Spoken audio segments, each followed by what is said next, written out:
ও নবীজি তুমি মেহেরবান,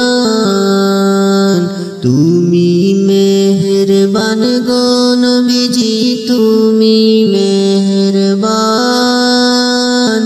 ও নবীজি তুমি মেহেরবান। নয়নে একবার দেখিলে জুড়াইতাম পরাণ, নয়নে একবার দেখিলে জুড়াইতাম পরাণ, ও নবীজি তুমি মেহেরবান, তুমি মেহেরবান গো নবীজি তুমি মেহেরবান, ও নবীজি তুমি মেহেরবান। نصلي على رسوله الكريم أما بعد فأعوذ بالله من الشيطان الرجيم بسم الله الرحمن الرحيم ربنا آتنا في الدنيا حسنة وفي الآخرة حسنة وقنا عذاب النار صدق الله العظيم رب اشرح لي صدري ويسر لي أمري واحلل عقدة من لساني يفقه قولي আমরা আল্লাহর দরবারে শুকরিয়া আদায় করছি যে আল্লাহ তাআলা আমাদেরকে হাসানা ফাউন্ডেশনের অফিস 2 আমাদের প্রধান কার্যালয়ের আজকের শুভ উদ্বোধনী প্রোগ্রামে একত্রিত হওয়ার সুযোগ করে দিয়েছেন। আমরা পড়ছি আলহামদুলিল্লাহ। পাশাপাশি আজকের এই উদ্বোধনী প্রোগ্রামে আপনারা যারা উপস্থিত হয়েছেন তাদের সবাইকে আন্তরিক শুভেচ্ছা এবং অভিনন্দন জানিয়ে শুরু করছি। আমরা অত্যন্ত সৌভাগ্যবান এবং অত্যন্ত আনন্দিত এবং এক্সাইটেড একই সাথে যে আমরা বাংলাদেশের প্রথিত যশা সর্বজন শ্রদ্ধেয় কিছু স্কলার্স আলেমে দ্বীনদেরকে, আমাদের অভিভাবকদেরকে আমাদের ফাউন্ডেশনের অফিসে আজকে আমরা একত্রিত করতে পেরেছি আলহামদুলিল্লাহ। আজকের প্রোগ্রামে সম্মানিত অতিথি হিসেবে আসন অলঙ্কৃত করেছেন প্রবীণ বিদগ্ধ আলেমে দ্বীন শিক্ষাবিদ, জামিয়া কাসিমিয়া কামিল মাদ্রাসার সাবেক প্রিন্সিপাল এবং বাংলাদেশ ইসলামী বিশ্ববিদ্যালয়ের প্রতিষ্ঠাতা এবং ট্রাস্টি বোর্ডের চেয়ারম্যান ফাদিলাতুল শেখ সৈয়দ কামাল উদ্দিন আবদুল্লাহ জাফরি হাফিজাহুল্লাহ ওয়া রাআ। আমরা খুবই আনন্দিত হুজুরকে আমাদের মাঝে পেয়ে। আমি নিজে হুজুরের কামিল মাদ্রাসা ভিজিট করেছি কয়েকবার। 2020 সালে একটা তাফসির প্রোগ্রামে সেখানে গিয়েছিলাম, তার আগেও গিয়েছি। তো হুজুরকে স্মরণ করানোর চেষ্টা করছিলাম। হুজুর অনেক কিছুই হয়তো আগের মতো এইভাবে স্মরণ রাখতে হুজুরের কষ্ট হয়ে যাচ্ছে। তো আলহামদুলিল্লাহ হুজুরের প্রতিষ্ঠান ভিজিট করার আমার সুযোগ হয়েছে এবং হুজুরের খেদমা আলহামদুলিল্লাহ অনন্য খেদমা, বিশেষ করে প্রতিষ্ঠান নির্মাণের দিক থেকে। পুরুষদের জন্য কামিল মাদ্রাসা, নারীদের জন্য ডেডিকেটেড আলাদা কামিল মাদ্রাসা এবং একজন ইসলামিক ব্যাকগ্রাউন্ডের স্কলার হয়ে ইউনিভার্সিটি প্রতিষ্ঠা করা, এটা সম্ভবত বাংলাদেশের দ্বিতীয় নজির আর আমরা দেখিনি। তো আমরা হুজুরের জন্য দোয়া করি আল্লাহ তাআলা হুজুরের খেদমাগুলো কবুল করুক। এবং দীর্ঘদিন ধরে হুজুর কিছুটা অসুস্থ, আমরা হুজুরের জন্য দোয়া করছি আল্লাহ তাআলা খুব দ্রুততম সময়ে হুজুরকে শেফায়ে কামেলা আজেলা নসিব করুক, হুজুরের ছায়াকে আমাদের উপর দীর্ঘায়িত করুন, প্রলম্বিত করুন, আল্লাহুম্মা আমিন। আমাদের আজকের প্রোগ্রামে সম্মানিত অতিথি হিসেবে আরও আসন অলঙ্কৃত করেছেন আমার সরাসরি উস্তাজ, আমার মাথার তাজ, আমাদের প্রেরণার বাতিঘর ঢাকা দারুন নাজাত সিদ্দিকিয়া কামিল মাদ্রাসার সম্মানিত প্রিন্সিপাল আখম আবু বকর সিদ্দিক হাফিজাহুল্লাহ ওয়া রাআ। আলহামদুলিল্লাহ সরাসরি 7 বছর হুজুরের সোহবতে থাকার আমার সুযোগ হয়েছে, হুজুরের সান্নিধ্য ভালোবাসা পাওয়ার সুযোগ হয়েছে। আমি 2001 সাল থেকে 2007 এই 7টি বছর দারুন নাজাতে আমার কেটেছে। খুব কাছ থেকে হুজুরকে আমরা দেখেছি এবং হুজুরকে দেখেছি সবসময় দারুন নাজাতকে নিয়ে ব্যস্ত থাকতে।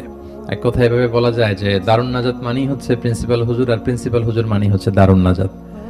জীবনে কোনো ব্যবসা বাণিজ্যের সাথে জড়াননি, কোনো মিডিয়া হাউস করেননি, মিডিয়াতে আসেননি, বা তাফসির প্রোগ্রাম, দাওয়াতি মাহফিলের জন্য জেলায় জেলায় বিভাগে সফর, এগুলোতে জড়াননি। হুজুরের টোটাল ফোকাসটা আমরা দেখেছি দারুন নাজাত কেন্দ্রিক এবং সেটার ফলাফলও আমরা দেখতে পাচ্ছি। বর্তমানে আলিয়া মাদ্রাসার শিক্ষার যে কঠিন একটা সময় পার করছে বা খরা আমরা বলবো, সেক্ষেত্রে যদি 2-1টি ভালো আলিয়া মাদ্রাসার নাম নিতে বলা হয়, আমার মনে হয় দারুন নাজাত একেবারে শীর্ষে থাকবে। এবং নিঃসন্দেহে এটা প্রিন্সিপাল হুজুরের বলিষ্ঠ নেতৃত্ব, ওনার যে এখলাস, ওনার যে ভিশন, ওনার যে ফিউচারিস্টিক অ্যাটিটিউড, এগুলোর কারণে আল্লাহ তাআলা এটা দান করেছেন। আমরা হুজুরের জন্য দোয়া করছি যে আল্লাহ তাআলা হুজুরের এই অনন্য খিদমাগুলো কবুল করুন, হুজুরকে আল্লাহ সুস্থ রাখুন, হুজুরের ছায়াকে আমাদের উপর আরো দীর্ঘায়িত করুন, প্রলম্বিত করুন। আমরা আরো আনন্দিত যে আমাদের আজকের এই প্রোগ্রামে সম্মানিত অতিথি হয়ে এসেছেন আমাদের সকলের প্রিয়, বর্তমান সময়ের জনপ্রিয় দাঈ ইলাল্লাহ, প্রখ্যাত আলেম দ্বীন, স্কলার, এন্টারপ্রেনার, আস-সুন্নাহ ফাউন্ডেশনের সম্মানিত চেয়ারম্যান শাইখ আহমদুল্লাহ হাফিজাহুল্লাহ ওয়া রাআহ। শাইখের ব্যাপারে বা শাইখকে পরিচয় করিয়ে দেওয়ার জন্য কোনো শব্দ আমার শব্দ ভাণ্ডারে নেই। ওয়া গনিয়ুন আনি তারিফ, মাশাআল্লাহ, তাবারাকাল্লাহ। শাইখ আহমদুল্লাহ বললেই এক নামে আমরা ওনাকে চিনি। বিশেষ করে গত কয়েক বছরে বাংলাদেশে ত্রাণ কার্যক্রম এবং দুর্যোগ পরবর্তী পুনর্বাসন কার্যক্রম এবং স্বাবলম্বীকরণ প্রজেক্টে অসাধারণ অনন্য নজির স্থাপন করেছে আস-সুন্নাহ ফাউন্ডেশন, এবং এটা শাইখ আহমদুল্লাহ হাফিজাহুল্লাহর হাত ধরেই।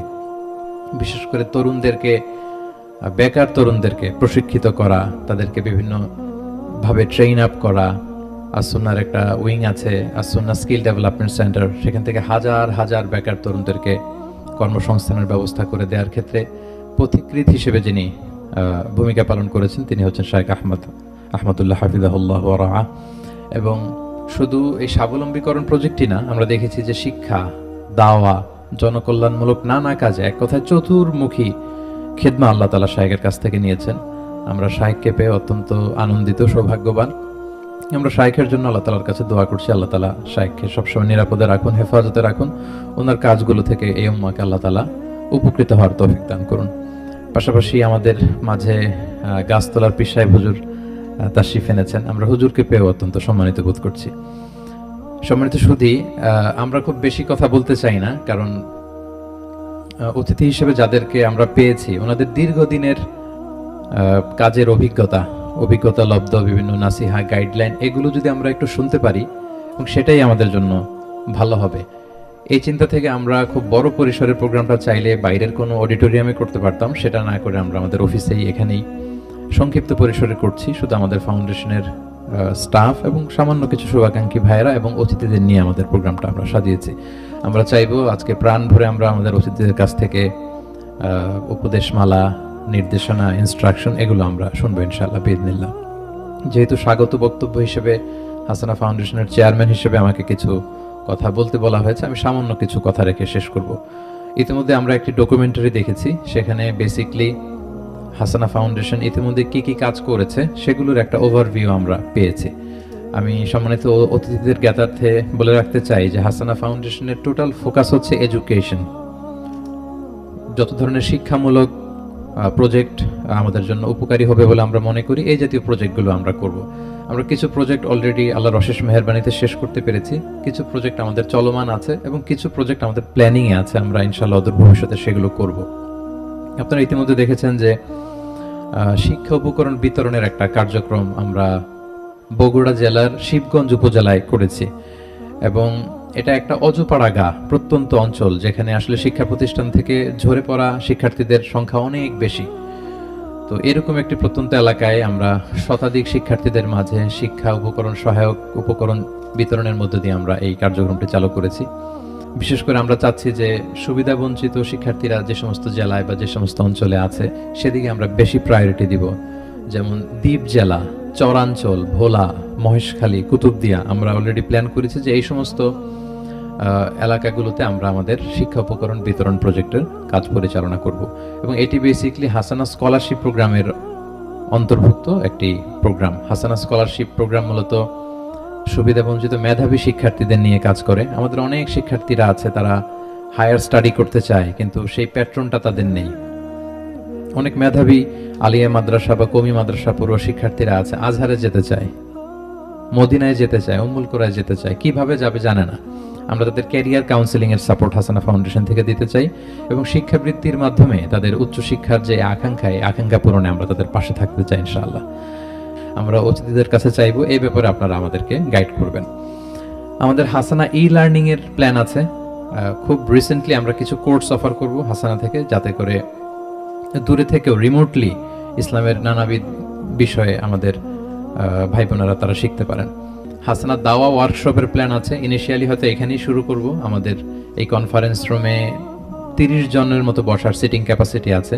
তরুণ দায়ীদেরকে প্রশিক্ষিত করা, এরকম একটা কোর্স বা ওয়ার্কশপের প্ল্যান আমাদের আছে। সালাতের উপর আমাদের ওয়ার্কশপ আছে, প্রি ম্যারেজ এসেনশিয়ালসের উপর আমাদের ওয়ার্কশপ আছে, হজ ওমরার উপর আমাদের ওয়ার্কশপ আছে। এই ওয়ার্কশপগুলো আমরা এখান থেকে চালু করার উদ্যোগ গ্রহণ করছি এবং প্রয়োজনে বাইরে বড় অডিটোরিয়াম নিয়েও আমরা এগুলো পরিচালনা করব। আমাদের ফাউন্ডেশনের শিক্ষামূলক যত কার্যক্রমগুলো আছে এগুলো সামনের দিকে এগিয়ে নিয়ে যেতে চাই। আমি আবারও সবাইকে অন্তরের অন্তঃস্থল থেকে শুভেচ্ছা জানিয়ে সবার কাছে দোয়া চেয়ে, বিশেষ করে সম্মানিত অতিথিবৃন্দদের কাছে হাসানা ফাউন্ডেশনের জন্য আন্তরিক দোয়া চেয়ে এখানে আমি আমার সংক্ষিপ্ত কথা শেষ করছি। হাদা মা ইনদি ওয়াল ইলমু ইনদাল্লাহি আলাইহি তাওয়াক্কালতু ওয়া ইলাইহি উনীব। আসসালামু আলাইকুম ওয়া রাহমাতুল্লাহি ওয়া বারাকাতুহু।